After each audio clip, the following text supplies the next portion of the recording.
गोलीबारी के 2.5 महीने बाद भी मुख्य आरोपी फरार, 5,000 के इनाम के भरोसे मदन महल थाना की पुलिस। 60 लाख के मकान का सौदा कर 9.5 लाख में हड़पने की कोशिश। हाईकोर्ट बार एसोसिएशन पहुंचे महापौर और जेडीए अध्यक्ष, वकीलों की समस्याओं पर हुई चर्चा।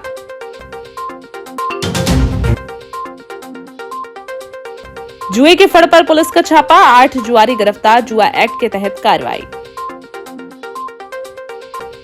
मदन महल थाना क्षेत्र में टिंकू नामक व्यक्ति पर हुई गोलीबारी को 2.5 महीने बीत चुके हैं, लेकिन पुलिस अब तक मुख्य आरोपियों को पकड़ने में नाकाम रही। हालांकि पुलिस ने 5 में से 3 आरोपियों को दबोचकर अपनी पीठ थपथपा ली थी, लेकिन वारदात के असली मास्टरमाइंड हर्ष यादव और उसका साथी श्रीकांत आज भी खुलेआम घूम रहे हैं। अब अपनी इस नाकामी पर पर्दा डालने के लिए पुलिस अधीक्षक महोदय ने दोनों फरार शातिरों पर 5,000 रुपए का नगद इनाम घोषित किया। थाना प्रभारी धीरज राज का दावा है कि पुलिस की विशेष टीमें संभावित ठिकानों पर लगातार दबिश दे रही हैं और इन भगोड़ों को जल्द ही दबोच लिया जाएगा। लेकिन बड़ा सवाल ये उठता है कि जो पुलिस खुद को हाईटेक कहती है, उसे 2.5 महीने बाद भी आरोपियों को पकड़ने के लिए जनता और इनाम का सहारा क्यों लेना पड़ रहा है। देखना होगा कि ये 5,000 का सरकारी झुंझुना पुलिस की लाज बचा पाता है या फिर शातिर अपराधी पुलिस को ऐसे ही छकाते रहेंगे। आज से करीब 2.5 महीने पहले टिंकू नाम के व्यक्ति द्वारा 5 लोगों के खिलाफ मामला कायम करा दिया था। इसमें गोली चलने की भी घटना घटित हुई थी, जो हर्ष यादव के द्वारा की गई थी। तो इसमें 3 आरोपी गिरफ्तार हो गए हैं। इसमें हर्ष और श्रीकांत 2 आरोपी अभी गिरफ्तार नहीं हो पाए हैं, जिनकी लगातार तलाश बाकी। दोनों के खिलाफ श्रीमान पुलिस अधीक्षक महोदय द्वारा 5,000 का इनाम घोषित किया गया और लगातार प्रयास जारी है। जल्दी गिरफ्तारी करके मामले में प्रकरण न्यायालय पेश किया जाएगा। जबलपुर शहर में प्रॉपर्टी के नाम पर धोखाधड़ी और जालसाजी का एक और गंभीर मामला सामने आया है। समीक्षा टाउन की रहने वाली अनुसूचित जाति वर्ग की महिला राधा ने पुलिस अधीक्षक से लिखित शिकायत कर मधुबाला और सुरजीत यादव नाम के 2 आरोपियों पर मकान हड़पने और प्रताड़ित करने का आरोप लगाया है। पीड़िता के अनुसार आरोपियों ने उसके 688 वर्ग फुट के आवासीय मकान का सौदा आपसी सहमति से 60 लाख रुपए में तय किया था। बयाने के तौर पर आरोपी ने 9.5 लाख रुपए दिए और शेष राशि जल्द देने का वादा कर कुछ कागजातों पर पीड़िता के हस्ताक्षर करा लिए। इसके बाद आरोपियों ने ना तो बाकी की रकम चुकाई और ना ही रजिस्ट्री कराई। अब जब भी पीड़िता शेष राशि की मांग करती है तो आरोपी सुरजीत यादव और मधुबाला उसके साथ गाली गलौज करते हैं, धमकी देते हैं और जाति सूचक रूप से मानसिक तौर पर प्रताड़ित करते हैं। मैं एसपी ऑफिस में अपनी शिकायत लेके आई हूँ। मैं मंडला से आई हूँ। मेरा मकान समीक्षा टाउन में है, जिसका सौदा 60 लाख में हुआ था। मधुबाला आंटी से हुआ था। मधुबाला अलेक्जेंडर आंटी से हुआ था 60 लाख में। उन्होंने 9.5 लाख मुझे एडवांस दी थी और अब पैसे नहीं दे रही हैं, रजिस्ट्री मांग रही हैं और जाओ पैसे लेने तो तू गाली गलौज करती हैं। मेरे 2 बच्चे हैं, मेरा और कोई सहारा भी नहीं है। मेरे सिर्फ एक घर का ही सहारा है, जो वो इतने सस्ते में ले रही हैं। 9.5 लाख में कहीं घर मिलता है क्या? और पैसे लेने की बात कहो तो ये बात टाल देती हैं और देती नहीं, और बोलो तो गाली गलौज करती है। 6 महीने हो गए। मेरी बहन की लड़की है ये राधा करौसी। इनका 60 लाख में मकान सौदा करे रहे, लेकिन मधुबाला ने इसे 9.5 लाख दिए हैं। उसके बाद ये विधवा हैगी और इसको दे नहीं रहे और बोल रहे हैं कि मेरे पेपर दो, और पेपर नहीं दोगे तो गाली गुप्ता कर रहे हैं। पैसा नहीं दे रहे और गाली गुप्ता कर रहे हैं इसके। महापौर जगत बहादुर सिंह अन्नू और जबलपुर विकास प्राधिकरण के अध्यक्ष संदीप जैन ने बुधवार दोपहर हाईकोर्ट बार एसोसिएशन का दौरा किया। इस दौरान दोनों नेताओं ने बार एसोसिएशन के अध्यक्ष अमित जैन, सचिव एडवोकेट परितोष त्रिवेदी और अन्य पदाधिकारियों से मुलाकात कर अधिवक्ताओं की समस्याओं को सुना। चर्चा के दौरान बार एसोसिएशन ने मुख्य रूप से हाईकोर्ट परिसर में पार्किंग की विकराल समस्या को उठाया। इसके साथ ही हाईकोर्ट के विकास और उसकी भावी रूपरेखा को लेकर भी विस्तार से बातचीत की गई। बार पहुंचने से पहले महापौर और जेडीए अध्यक्ष ने हाईकोर्ट परिसर में स्थित हनुमान मंदिर में पूजा अर्चना और आरती का आशीर्वाद लिया। मध्य प्रदेश उच्च न्यायालय के उस परिसर में एकत्रित है जहां भगवान बजरंगबली विराजमान है, उनकी आज महाआरती में हम सभी को सम्मिलित होने का सौभाग्य प्राप्त हुआ।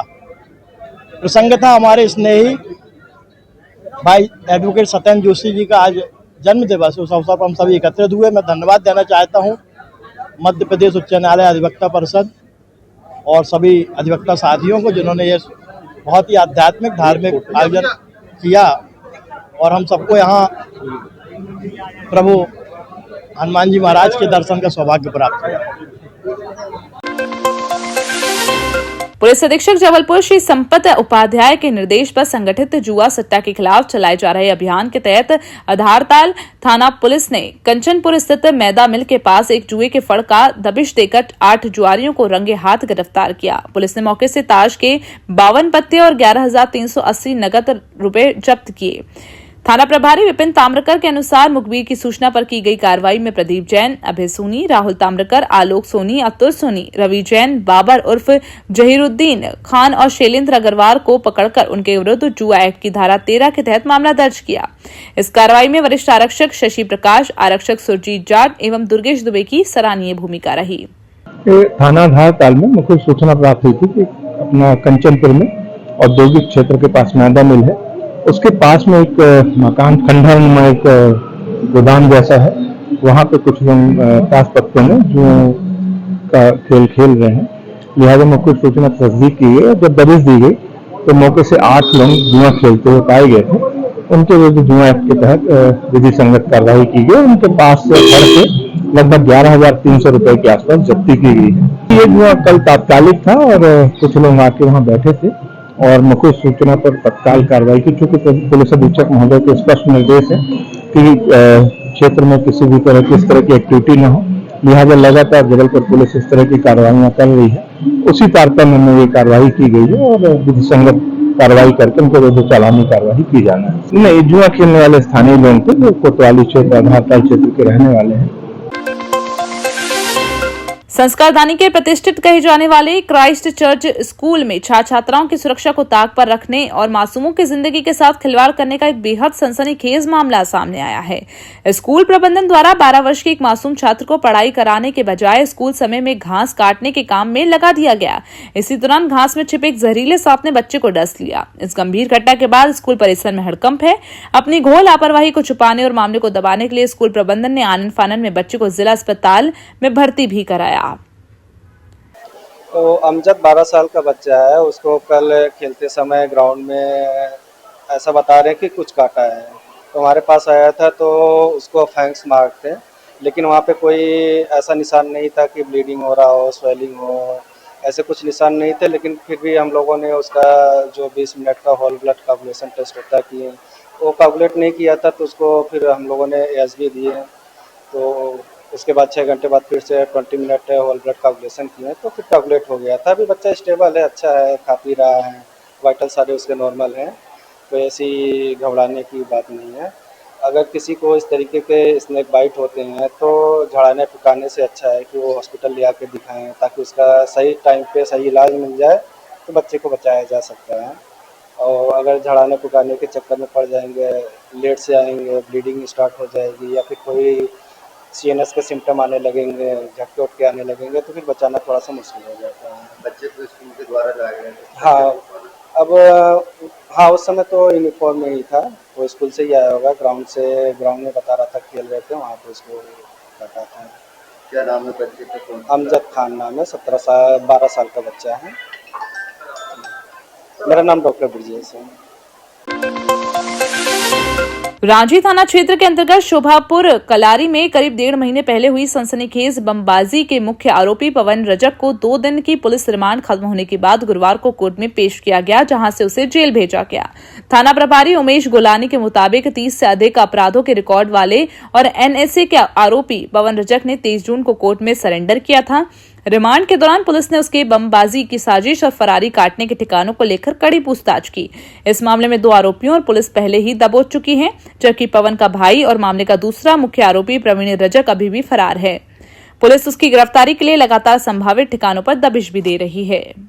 देखिए, जो है लगभग 1.5 महीने पहले शोभापुर और शोभापुर कलारी में 2 जगह पे बमबाजी की घटनाएं घटित हुई थी और उसमें पुलिस ने जो है बम विस्फोटक अधिनियम के तहत जो है मुकदमा भी दर्ज किया था। इसमें मुख्य आरोपी पवन रजक, प्रवीण रजक आए थे और उनके सहयोगी आए थे। 2 आरोपियों को पूर्व में पुलिस पहले ही गिरफ्तार कर चुकी थी।